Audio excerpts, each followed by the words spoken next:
یا تو یہ ٹھیک ہو جائے یا پھر اللہ تعالیٰ ایمان کے ساتھ اپنی طرف بلا لے۔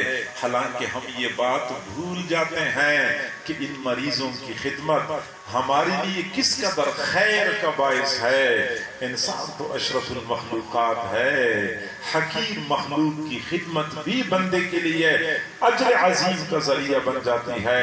چنانچہ پرانے زمانے میں ایک نوجوان تھا، بڑا بدکار بد کردار تھا۔ عشاء کے بعد کہیں فحاشی اور بدکاری کی مجلس میں شریک تھا اور کافی دیر تک اسی مجلس میں شریک رہا۔ شباب، شراب، کباب سب کچھ لٹایا جا رہا تھا اور ہر قسم کی برائی اس مجلس کے اندر موجود تھی۔ آدھی رات تک وہ اسی میں لگا رہا اور جب تھک گیا تو اپنے گھر کی طرف آنے کا فیصلہ کر دیا۔ رات کے وقت گھر کی طرف آ رہا تھا۔ گھر کے قریب ایک جگہ پہ جھاڑیاں تھی۔ جب جھاڑیوں کے قریب سے گزرنے لگا تو جھاڑیوں کے اندر سے کسی کتے کے کراہنے کی آواز آئی۔ تب انہوں نے سوچا کہ پتہ نہیں یہ کتا کسی پریشانی میں مبتلا ہے، میں ذرا دیکھ تو لوں کہ مسئلہ کیا ہے۔ چنانچہ وہ چاند کی چاندنی میں جھاڑیوں کے اندر چلا گیا۔ اس کو نظر آیا ایک چھوٹا سا کتا ہے، سردی سے ٹھٹرتا ہوا جھاڑی کے اندر گھسا ہوا ہے۔ اس کو کتے پہ ترس آیا، کتا اٹھایا، اپنے گھر لے کے آیا۔ کتے کو حرارت پہنچانے کے لیے آگ جلائی۔ جب آگ جلی، روشنی ہو گئی، تب اس بندے نے دیکھا کتے کے جسم پر تو موٹے موٹے زخم ہیں۔ فوراً پانی گرم کر لیا، کتے کے زخموں کو دھو لیا اور پھر کتے کے زخموں پر دوائی لگائی۔ ایک دن ایسا کر لیا، دوسرے دن ایسا کر لیا، مسلسل 18 دن تک کتے کے زخموں پہ پانی لگاتا رہا۔ کتا مکمل ٹھیک ہو گیا۔ پھر اپنے گھر سے اٹھایا، جہاں سے لیا تھا وہاں پہ پہنچا دیا۔ اس نے 18 دن مسلسل اس بیمار کتے کی خدمت کر لی۔ اللہ رب العزت نے اس بدکار نوجوان کو اپنے اولیاء میں شامل کر دیا۔ آج کی دنیا اس نوجوان کو حضرت خواجہ نقشبند بخاری کے نام سے جانتی ہے۔ جی ہاں، مخلوق خدا کی خدمت، اور وہی لوگ سعادت مند ہوتے ہیں جو ایسے مواقع سے فائدہ اٹھاتے ہیں۔ ہمارے قریب کے زمانے میں حضرت مولانا مفتی محمد شفیع صاحب رحمۃ اللہ علیہ فرماتے ہیں کہ میرے والد صاحب فرمایا کرتے تھے کہ دیوبند میں ہمارا گھر مسجد سے قدرے فاصلے پر تھا، تو میں صبح صبح اپنے گھر سے مسجد کی طرف جایا کرتا تھا۔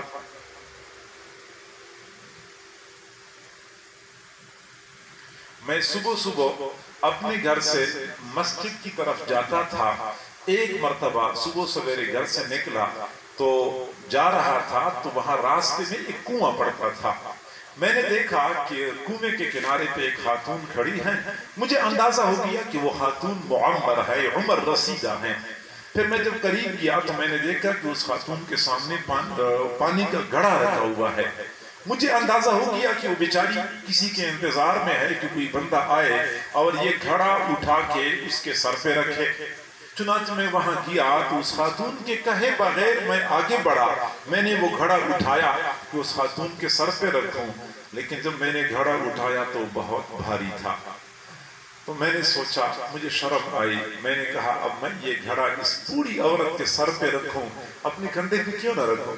میں جوان ہوں، قوت والا ہوں۔ میں نے وہ گھڑا اپنے کندھے پہ رکھا اور بوڑھی اماں سے کہا کہ اماں آپ مجھے گھر کا راستہ بتا دیں، میں آپ کے گھر تک پہنچا دیتا ہوں۔ چنانچہ بوڑھی اماں مجھے گھر کا راستہ بتاتی رہی اور میں آگے آگے چلتا رہا۔ گلیوں میں چلتے چلتے ایک جگہ پہ بوڑھی اماں نے کہا کہ بیٹا یہ میرا گھر ہے اور یہاں پہ میں نے گھر کے اندر جانا ہے۔ اور میرا خیال یہ تھا کہ میں گھر کے دروازے پہ گھڑا اس کے سر پہ رکھ لیتا ہوں۔ پھر میں نے پوچھا کہ بوڑھی اماں اگر گھر میں کوئی پردے کا مسئلہ نہیں ہے تو میں یہ گھڑا اندر لے جاتا ہوں۔ اس بوڑھی اماں نے کہا کہ گھر میں کوئی اور نہیں ہے، اگر کوئی اور ہوتا تو میں خود گھڑا کیوں لاتی؟ چنانچہ میں نے گھڑا لیا اور اس کے گھر کے اندر پہنچا دیا۔ جہاں اس بوڑھی اماں نے کہا میں نے وہیں پہ رکھ دیا۔ اب میں وہاں سے واپس چلا، بوڑھی اماں نے مجھے دعائیں دینی شروع کر دی۔ میں گھر کے دروازے تک پہنچا، بوڑھی اماں دعا دے رہی تھی۔ میں باہر نکلا، گلی میں جا رہا تھا اور بوڑھی اماں کی دعاؤں کی آوازیں میرا پیچھا کر رہی تھی۔ میں نے سوچا کہ سودا بڑا سستا ہے، سودا بڑا سستا ہے، اس تھوڑی سی مشقت کے بدلے اتنی ساری دعائیں مل سکتی ہیں۔ چنانچہ میں نے کہا اب تو میں اس موقع سے مکمل فائدہ اٹھاؤں گا۔ اگلے دن میں ذرا اس سے پہلے پہنچ گیا کنویں کے کنارے پہ اور بوڑھی اماں کے آنے کا انتظار کرتا رہا۔ بوڑھی اماں پہنچ گئی، میں نے فوراً کنویں سے پانی نکالا، گھڑا بھرا، پھر کندھے پہ اٹھا کے بوڑھی اماں کے گھر تک پہنچا دیا۔ پھر بوڑھی اماں نے مجھے تھوک کی حساب سے دعائیں دے دیں۔ پھر تو جب تک وہ بوڑھی اماں زندہ رہی میں نے ان کے گھر کا پانی بھرنا اپنی زندگی کا معمول بنائے رکھا۔ یہ وہ لوگ ہوتے ہیں جو ایسے مواقع سے فائدہ اٹھاتے ہیں۔ تو میرے بھائیوں، معزز سامعین، معزز خواتین، میری ماؤں بہنوں بیٹیوں، ہمیں چاہیے کہ ہم مخلوق کے خدا کی خدمت کر کر کے اپنے پیارے اللہ کو راضی کر لیں۔ ہم میں سے کئی سارے لوگوں کو یہ شکوہ ہے کہ میں جہاں کہیں ہوتا ہوں لوگ مجھے ٹکنے نہیں دیتے، لوگ مجھے جینے نہیں دیتے، لوگ مجھے رہنے نہیں دیتے۔ مرد حضرات کو یہی شکوہ ہے کہ جس کمپنی میں جاتا ہوں وہاں لوگ مجھے ٹکنے نہیں دیتے، جہاں کام شروع کر دیتا ہوں لوگ مجھے جینے نہیں دیتے۔ خواتین بھی یہی کہتی ہے، دیورانی کہتی ہے جٹانی مجھے جینے نہیں دیتی، بہو کہتی ہے ساس مجھے ٹکنے نہیں دیتی۔ یہ ہر کسی کا شکوہ ہے۔ میں آپ کو آج آسان اصول بتاؤں کہ بندہ کیسے ٹک سکتا ہے اور ایسا ٹک جائے کہ پوری دنیا اکٹھی ہو جائے، اس کو ہلا نہ سکے، اس کو ہٹا نہ سکے، اس کو حرکت نہ دے سکے۔ اس مضبوطی کے ساتھ بندہ ٹک جائے، اللہ تعالیٰ اس کے قدم جما دے، اس کو استقامت عطا کر دے، اس کو جماؤ عطا کر دے۔ قرآن عظیم الشان نے ایک آسان اصول بتا دیا ہے، وَأَمَّا مَا يَنْفَعُ النَّاسِ فَيَمْكُثُ فِي الْأَرْضِ، جو دنیا والوں کے لیے نافع ہوتا ہے اللہ اس کو زمین میں ٹھہراؤ عطا کر دیتا ہے۔ آپ باہر ہوں لوگوں کے لیے فائدے کا ذریعہ بنیں، آپ گھر میں ہوں دوسروں کے لیے رحمت بنیں، دوسروں کے لیے فائدے کا ذریعہ بنیں، پھر آپ دیکھیں پوری دنیا والے اکٹھے ہو جائیں گے، وہ آپ کو ہلا نہیں سکیں گے۔